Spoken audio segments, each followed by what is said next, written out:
आपण पाहत आहात नाशिक खबर न्यूज, जनतेचे हक्काचे व्यासपीठ। जनतेच्या सेवेसाठी आणि हक्कांसाठी संघर्ष सुरूच राहणार असल्याचा निर्धार आमदार रोहित पवार यांनी व्यक्त केला आहे। पत्रकारांशी संवाद साधताना त्यांनी सरकारच्या भूमिकेवर टीका करत जनतेच्या प्रश्नांसाठी रस्त्यावर उतरण्याची भूमिका स्पष्ट केली। जनतेच्या हक्कासाठी लढताना आमच्यावर कोणतेही गुन्हे दाखल झाले तरी आम्ही मागे हटणार नाही, असे रोहित पवार यांनी ठामपणे सांगितले। सामान्य नागरिकांच्या समस्या, शेतकरी, युवक आणि सर्वसामान्यांच्या प्रश्नांसाठी संघर्ष सुरू ठेवणार असल्याचेही त्यांनी स्पष्ट केले।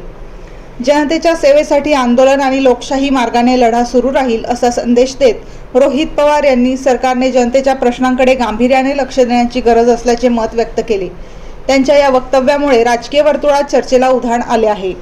जे सीपी आहेत पुण्याचे, त्यांना एक आदेश आला असावा की लगेचच्या लगेच तुम्ही जबाबबंदी त्या ठिकाणी करावी। मला फक्त सीपींना एकच सांगायचं आणि सरकारला सुद्धा सांगायचं, लोकांच्या हितासाठी रस्त्यावर उतरावं लागलं, तुमचा कुठलाही कायदा असला, नाही तर जमावबंदी टाका, नाही तर काही टाका, आम्ही रस्त्यावर उतरणार म्हणजे उतरणार। आम्ही तुम्हाला भीक घालत नाही आणि तुम्हाला घाबरत नाही। लोकांच्या बाजूली उभं राहण्याची वेळ आली तर आम्ही सगळे कायदे बाजूला ठेवून लोकांच्या बाजूने लोकांबरोबर त्या ठिकाणी उभं राहणार म्हणजे राहणार। ही अघोषित आणीबाणीचा प्रकार आहे का? अघोषित आणीबाणी आहेच ना। म्हणजे एखादा नेता जर सरकारच्या विरोधात बोलला तर त्यांना ईडी लावली जाते। एखादं जर इलेक्शनमध्ये काम करणारी एजन्सी असेल ती तर भाजपच्या विरोधात काम करत असेल त्यांच्यावर ईडी आणली जाते। एखादा पत्रकार महत्वाची लोकांच्या बाजूली बातमी पण सरकारच्या विरोधातली बातमी जर लावली तर त्याला वरून वरिष्ठांकडनं फोन येतात, बातमी काढण्यासाठी त्या ठिकाणी सांगितलं जातं। आणि मग आता आंदोलन करण्याची वेळ आहे, लोक रस्त्यावर कुठेतरी उतरत आहेत, त्यात जर तुम्ही असा एखादा कायदा आणत असाल आणि जमावबंदी तिथं करण्याचा प्रयत्न करत असाल, मग कुठं ना कुठेतरी घोषित नाही तर अघोषित हे आणीबाणीच आहे असं आपल्या सगळ्यांना म्हणावं लागेल।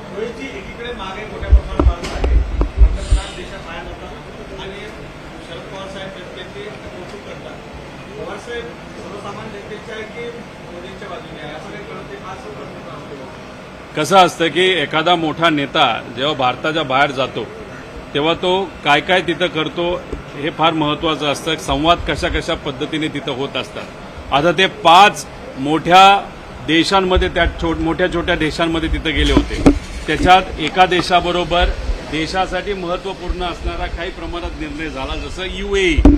पवारसाहेब बोलत असताना कदाचित UAE बद्दल तिथं बोलत असावेत, पण 5 देशापैकी एका देशाबरोबर चांगला संवाद झाला असला तरी 4 देशांबरोबर काय संवाद तिथं झाला हाही प्रश्न तिथं निर्माण होतो। आणि पवारसाहेब एक फार मोठे नेते, ते सगळ्याच गोष्टीमध्ये तिथं टीका करतात असं नाही। त्यामुळे कधी कधी ते बोलत असताना डिप्लोमॅटिकली तिथं बोलत असावे, नाही तर कधी कधी पवारसाहेबांच्या बद्दल 2 वेगळे वेगळे अर्थ त्याच्यामधून निघू शकतात।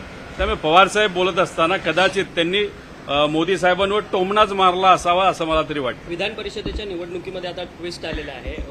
चंद्रपूर जिल्ह्यातील काँग्रेसचे जे नगरसेवक आहेत तेच मात्र या सगळ्या निवडणुकीमध्ये गायब झालेले आहेत। भाजपचे आमदार बंटी बांगडिया यांच्याबरोबर काही नगरसेवक गेलेले आहेत आणि प्रत्येक नगरसेवकाला 5-5 लाख रुपयाचं टोकन सुद्धा दिलेलं आहे। ही सगळी निवडणूक 100 कोटींपर्यंत घेऊन जात आहेत असा आरोप विजय वडेट्टीवार करतात। एका MLC इलेक्शनसाठी एका पदासाठी अंदाजे खर्च हा कुठंतरी महायुतीकडनं 100 कोटीपेक्षा जास्त केला जाईल अशी चर्चा आहे।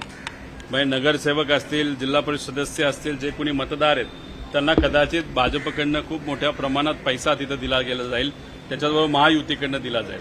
आता अशा पद्धतीने जर नगरसेवक फोडले जात असतील तर मग इलेक्शनला आणि आपल्या डेमोक्रेसीला म्हणजे लोकशाहीला खरंच काय अर्थ राहिलाय का असा प्रश्न त्या ठिकाणी निर्माण होतो।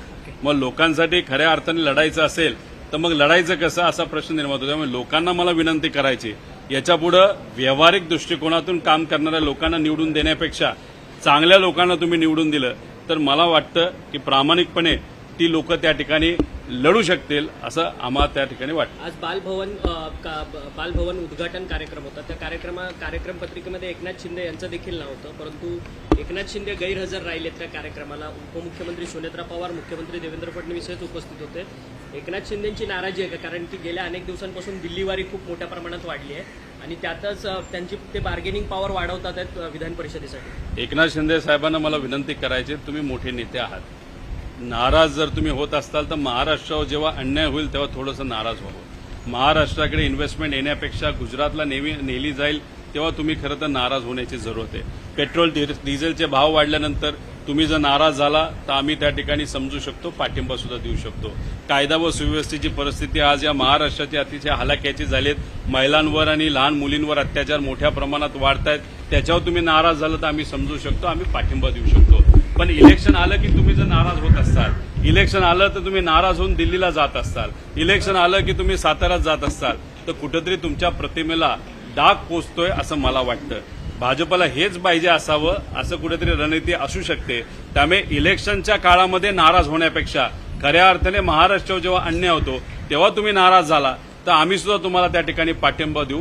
पण सत्तेत असणारे जे सर्व तिन्ही पक्ष आहेत त्यांना राजकारण आणि पैसा याच्याशिवाय दुसरं काही पडलेलं नाही. सामान्य लोकांचं काही घेणं देणं नाही असं हे महायुतीचं सरकार आहे. देखिए, हम देख रहे हैं कि थाने में खासकर आरटीओ जो है हर एक रिक्शा चालक को पूछता है कि अपनी मराठी बोलने आती है, जिस तरीके से परिवहन विभाग ने सभी को मराठी ऑटो रिक्शा चालक को आनी चाहिए इन्होंने लागू किया था.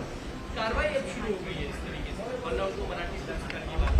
किस तरह से देखते हैं उनके इस कदम को? देखो, एक तो रिक्शा चालक जो है उसमें मराठी है और नॉन मराठी है. रिक्शा चालक का इशू मराठी आ रही है कि नहीं आ रही वो प्रॉब्लम नहीं है. सीएनजी के जो भाव बढ़े हैं, पेट्रोल के जो भाव बढ़े हैं, सीएनजी के लिए और पेट्रोल के लिए जो लंबी लंबी लाइनों में खड़ा रहने की जो उनको नौबत आती है रोज रोज, उसके बारे में एक्चुअली चर्चा होने की जरूरत है.